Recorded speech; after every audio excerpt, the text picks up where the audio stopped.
بسم اللہ الرحمن الرحیم۔ السلام علیکم ناظرین، آج کے اس ویڈیو پیغام میں ایک نہایت اہم اور سنجیدہ موضوع پر آپ سے مخاطب ہوں، جو کہ ختم نبوت اور قادیانیت کے حوالے سے ہے، اور اس میں علامہ اقبال کے نقطہ نگاہ کو شامل کرتے ہوئے شرعی پوائنٹ آف ویو کی بجائے زیادہ عقلی اور منطقی جو نقطہ نگاہ ہے وہ آپ کے سامنے رکھنے کی کوشش کروں گا، کیونکہ میرے مخاطب زیادہ تر وہ لوگ ہیں جو عقل اور لاجک کو زیادہ اہمیت دیتے ہیں اور اسی تناظر میں بات کو سمجھنے کی کوشش کرتے ہیں۔ ناظرین، اس سے پہلے کہ میں ختم نبوت اور قادیانیت پر بات کروں، میں اسلامی ملت اور اسلامی معاشرے کے لیے ختم نبوت کی ضرورت و اہمیت پر بات کرنا زیادہ ضروری سمجھتا ہوں، کیونکہ علامہ اقبال نے اسی تناظر میں یہ سمجھانے کی کوشش کی ہے کہ ایک اسلامی معاشرے کے لیے، اسلامی ملت کے لیے ختم نبوت کی کیا اہمیت ہے۔ ناظرین، کسی بھی معاشرے کے لیے، اس کے قیام و استحکام کے لیے وہاں پہ کچھ حدود اور قوانین کا ہونا کتنا ضروری ہے، یہ آپ میں سے ہر ایک بخوبی جانتا ہے، اور ان حدود و قوانین کو اگر کمپرومائز کیا جائے، ان سے انحراف کیا جائے، تو معاشرے میں کیا تباہی آ سکتی ہے، معاشرہ کس طرف جا سکتا ہے، اس کا بھی آپ اندازہ بخوبی لگا سکتے ہیں۔ ناظرین، علامہ اقبال نے اسلامی ملت کے لیے، اسلامی معاشرے کے لیے ختم نبوت کی اہمیت کو واضح کرتے ہوئے فرمایا ہے کہ لا نبی بعدی ذی احسان خداست، یعنی جو ختم نبوت ہے یہ اللہ تعالیٰ کی طرف سے مسلمانوں پر یہ احسان ہے، پردہ ناموس دین مصطفیٰ است، کہ یہ جو دین مصطفیٰ ہے اس کی ناموس کا یہ ایک پردہ ہے۔ اور اسی طرح فرماتے ہیں قوم را سرمایہ قوت ازو، کہ قوم مسلمانی کے لیے، مسلمانوں کے لیے ان کی جو قوت کا یہ سرمایہ ہے۔ اور اسی طرح فرماتے ہیں کہ حفظ سر وحدت ملت ازو، کہ جو وحدت ملت ہے، جو اسلامی ملت ہے، اس کی حفاظت کا راز، اس کے تحفظ کا راز اسی میں پوشیدہ ہے۔ ناظرین، بعض لوگ اس معاملے کو، اس معاملے کی حساسیت کو، اس کی سنگینی کو سمجھنے کی کوشش نہیں کرتے، اور وہ اس کو ایک انسانی آزادی کا معاملہ اور انسانی حقوق کا معاملہ قرار دے کے لوگوں کو ان کی اپنی آزادی پر اور ان کی اپنی پسند پر، ان کی اپنی چوائس پر چھوڑنے کی بات کرتے ہیں۔ لیکن ناظرین، یہ معاملہ اتنا سادہ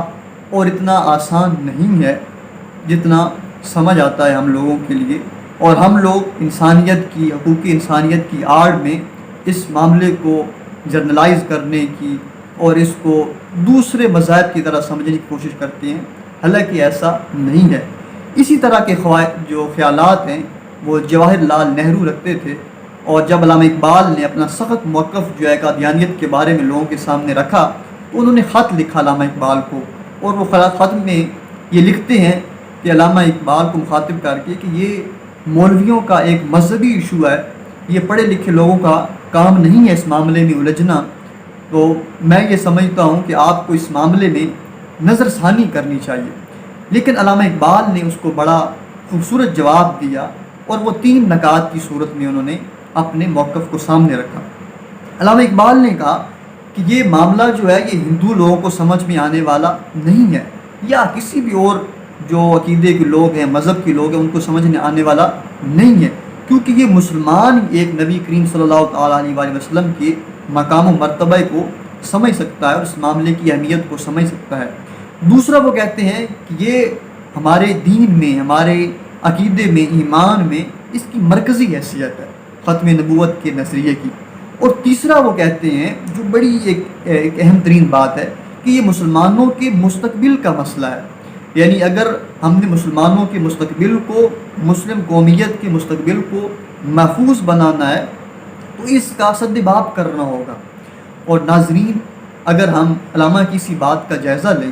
اور اگر 1974 میں اگر یہ قانون پاس نہ ہوتا تو آج پاکستان کی بہت سارے مسلمانوں کی حالت شاید مختلف ہوتی، اور پوری دنیا کے مسلمانوں کی حالت بھی شاید کافی مختلف ہوتی، کیونکہ جس طرح قادیانیت نے الہام کو جواز بنا کے، مرزا غلام احمد قادیانی نے کہا کہ میرے اوپر الہام ہوتا ہے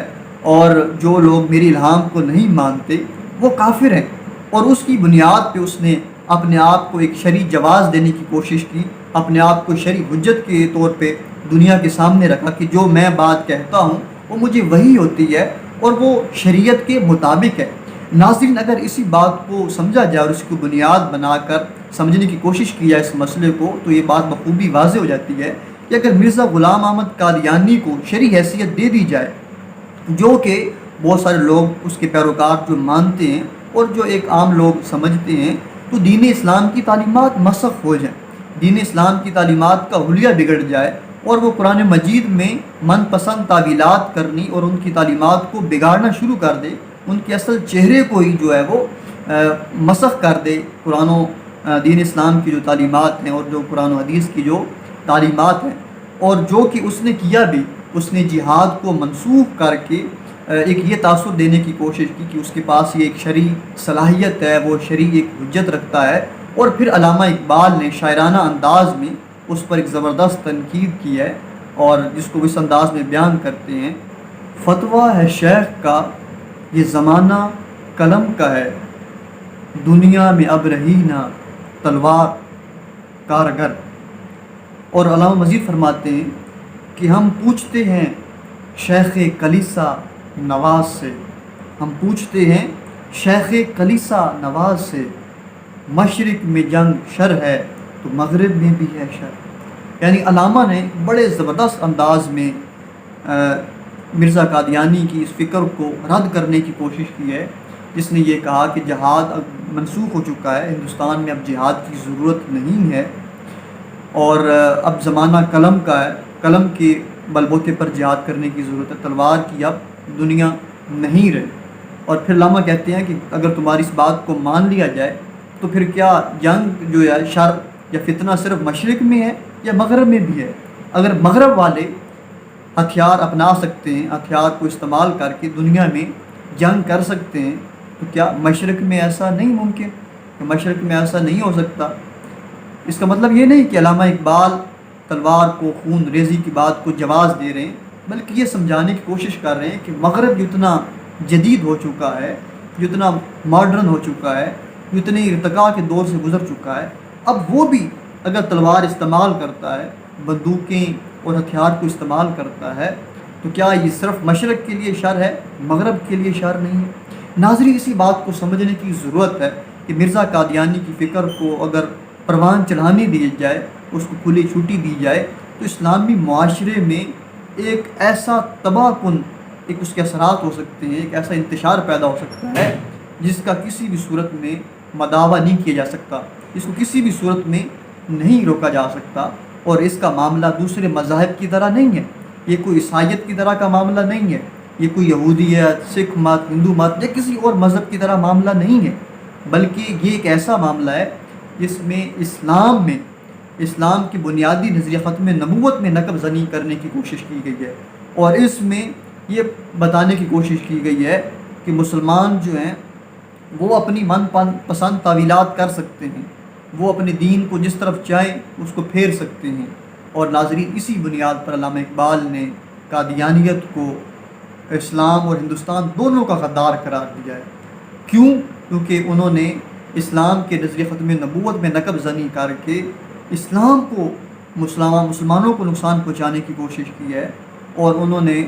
ہندوستان میں انگریزوں کے خلاف جو مسلمان مجاہدین مزاحمت کر رہے تھے اور جہاد کو مسخ کرنے، جہاد کے حکم کو تنسیخ کرنے کا حکم دے کے انہوں نے ہندوستان کے مسلمانوں کو نقصان پہنچانے کی کوشش کی ہے۔ ناظرین، اسی بنیاد پر علامہ اقبال نے زبردست قادیانیت پر تنقید بھی کی ہے اور اس کا رد بلیغ بھی کیا ہے۔ دعا ہے کہ اللہ تعالی ہمیں اس فتنے کو صحیح طور پہ سمجھنے اور اس کا سد باب کرنے کی توفیق عطا فرمائے۔ والسلام علیکم ورحمۃ اللہ وبرکاتہ۔